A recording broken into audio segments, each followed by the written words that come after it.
कथार अच्छी लक्ष्य बड़ थिले बाट गाड़ी पारे ना समस्या दृढ़ मनोबल थिले मिली थाए सफलता।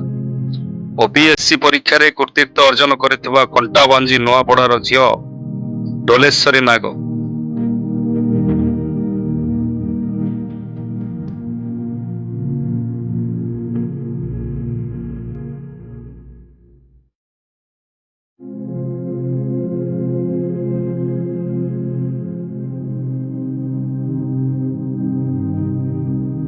कंटाबांजी लक्षे घर घंटा समाज तरफ मंगल भवन ठारे आयोजित संबर्धना।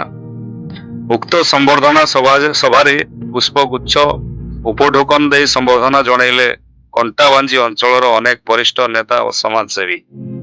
उक्त सभारे अतिथि रूपे उपस्थित थिले सुश्री डोलेश्वरी नाग, जगन्नाथ नाग और स्वर्गत सुभागिनी नागों कनिष्ठ कन्या।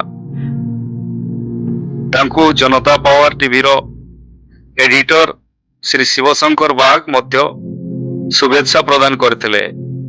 तत्संगे संगे सहररु आसीथिबा अनेक शुभेच्छु उपस्थित थिले। ब्यूरो रिपोर्ट जनता पावर टीवी।